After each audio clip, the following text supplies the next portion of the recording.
नमस्कार, times of Swaraj में आप सबों का स्वागत है। मैं हूं संतोष सिंह और आज हम टाइम्स ऑफ स्वराज में बात एस सिद्धार्थ जी के चाय के चुस्की के साथ कहे गए उन वादों को के बारे में करने जा रहे हैं जो वादा अब शिक्षकों को बेमानी लगने लगा है। जी हाँ, जिस तरीके से चाय की चुस्की लेते हुए उन्होंने एक खास मीडिया को इंटरव्यू देते हुए जो बातें उन्होंने कही थी और उस बात के दौरान जो डेडलाइन उन्होंने कहा था वो सारे डेडलाइन टूटते जा रहे हैं एक एक करके। कल आपसे TRE 3 के छात्र भी मिले थे, उनके ज्वाइनिंग मतलब किए हुए 1 महीने से ऊपर हो गया है और उसकी ज्वाइनिंग कोई और नहीं, मुख्यमंत्री खुद कराया है। ये तो सिद्धार्थ जी गनीमत समझिए कि मुख्यमंत्री जी अपना उस मना स्थिति में नहीं है, ये तो पता नहीं कितने अधिकारी नप गए रहते। आप भी अपनी कुर्सी पर रहते कि नहीं रहते कहना बहुत मुश्किल है। ये जितना जो चाय की चुस्की पर जो बातें आपने कही है वो इसलिए कह रहे हैं कि भाई नीतीश कुमार अब उस स्थिति में नहीं है। ये तो किसी पदाधिकारी की औकात नहीं थी नीतीश के ठीक रहते हुए कि इस तरीके से चाय की चुस्की लेकर मीडिया को ब्रीफ करे और वो भी मंत्री लेवल की बात तक को अपनी जुबान पर कह दे। ठीक है, सब अपने अपना तरीके से नीतीश के बीमार होने का लाभ उठा रहा है, आप भी उठा रहे हैं। TRE 3 वाले का आप समझिए कि पूरे प्रोसेस में कितना महीने लगा है, रिजल्ट कब निकला, कब आप उसको ज्वाइन कराए, वो भी 1 महीना हो गया। आपने कहा था कि 1 अप्रैल से हम सबको ट्रेनिंग में भेजेंगे। आज समझ लीजिए कि कितना तारीख है, वो डेडलाइन आपका किस तरीके से आगे बढ़ रहा है।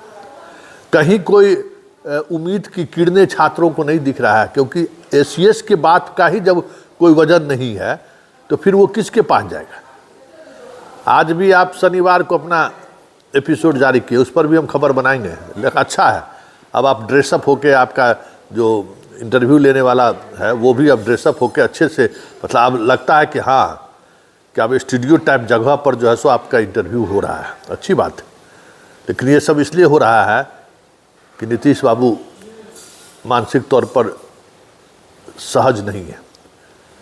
तो हम बार बार क्यों कहते हैं, किसी विभाग के प्रधान सचिव की ये हैसियत नहीं थी, औकात नहीं था और नीतीश इसको पसंद भी नहीं करते थे कि कोई अधिकारी इस तरीके से मन की बात करे। खैर चलिए, वो आप मौका मिला है तो उसका लाभ उठाते रहिए। तो एक बात तो हमने आपको याद दिला दिया कि 1 अप्रैल से आप ट्रेनिंग पर भेजने वाले थे, वो ट्रेनिंग पर आज तक नहीं गया है। कल छात्र आपसे मिले भी थे, क्या होगा, सप्लीमेंट्री रिजल्ट, TRE 3 के सप्लीमेंट्री रिजल्ट को लेकर भी हंगामा हो रहा है। लगातार मंत्री कुछ और कह रहे हैं, आपके तरफ से कुछ और कहा जा रहा है। इसी तरीके से आप ऐसे 2600 से अधिक प्रधान शिक्षक का जो जिनको कोई जिला नहीं मिला, उनको ऑप्शन के लिए आप बोले, वो अभी तक ऑप्शन 2 दिन बीत गया, 15 तक लास्ट डेट है, 2 दिन बीत गया, अभी तक आपका साइट पर खुला नहीं है। हमको लगता है भूल गए, उसको भी खोलना है। पेमेंट कहे थे कि 1 सप्ताह के अंदर में सारे शिक्षकों को हो जाएगा, लेकिन अभी भी HRMS बनने को लेकर वही शिकायतें आ रही हैं। जो 1, 2, 3, 4, 5 जिले में रोजाना ये शिक्षकों का HRMS बन पा रहा है। ये भी आपके उस आदेश का मतलब माखोल उड़ रहा है। और उसके बाद आप जितना ट्रांसफ़र के लिए जिला आवंटन किए थे, कहते हैं कि 10 से उनको स्कूल आवंटन की प्रक्रिया शुरू हो जाएगी। वो लोग भी अधैर्य हो रहे हैं कि सिद्धार्थ जी तो कह दिए, वो कहाँ जा रहा है। आपने महिलाओं के ट्रांसफ़र के लिए आपने भी बात कही थी, वो भी लिस्ट कहीं दूर दूर तक दिखाई नहीं दे रहा है। आपका जो सोर्स के हवाले से जो खबर चलाता है वो भी आजकल चुप बैठा हुआ है। पता नहीं आपके स्तर से कुछ खबरें नहीं दी जा रही है उन लोगों को कि ट्रांसफ़र पोस्टिंग से संबंधित खबर लगता है एकदम चुप्पी साध लिया है विभाग। कहीं दूर दूर तक चीज़ें सामने नहीं आ रही है कि आखिर हो क्या रहा है विभाग में। ये सारी बातें अब चर्चा होनी शुरू हो गई है कि सिद्धार्थ जी के कहने का मतलब क्या है।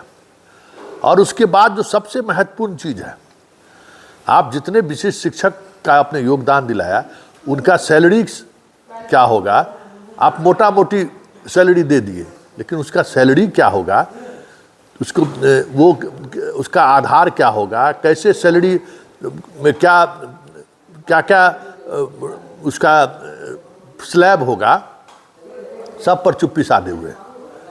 जबकि वेतन संरक्षण की बात है, अभी तक जो आपने दिया है किसी को वेतन संरक्षण नहीं है, एक मोटा मोटी अमाउंट लेके आपने दे दिया। ऐसा भी होता है क्या? ये बढ़िया का दुकान है कि मॉल है, कह चलिए हाथ उठाया दे दिए कुछ, अच्छा अगला महीना में देखेंगे, ये तो नहीं है। अभी तक कहीं से कोई उस तरीके की चिट्ठियां भी जारी नहीं होनी शुरू हुई है कि आखिर जो विशिष्ट शिक्षक ज्वाइन किए, टीआर 1 कहते हैं, सक्षमता 1 वाले, वो लोग ज्वाइन किए हुए भी कई महीने हो गए, मतलब विशिष्ट शिक्षक के रूप में। तो उनको क्या वेतन मिलेगा, वेतन का लाभ क्या होगा? जो आपने वेतन संरक्षण की बात कहे, वो कहाँ तक उनको संरक्षण मिल रहा है? कुछ भी नहीं, मोटा मोटी लेते चलिए वेतन, ऐसे कहीं थोड़ी होता है। तो वो भी लोग अब भरोसा करना छोड़ते चले जा रहे हैं कि भाई सिद्धार्थ जी उस मुद्दे पर खामोश हैं, जो महत्वपूर्ण मुद्दा है, जिसके बगैर पूरा इंस्टीट्यूशन चल ही नहीं सकता है। वहाँ भी आप फेल कर रहे हैं, लगातार फेल कर रहे हैं आप। मतलब घोषणा के बाद उन लोगों को वो चीज़ें अभी तक समझ में नहीं है। इसके अलावा जो सबसे महत्वपूर्ण बात, आप कहे किताब सब जगह पहुँच गया है।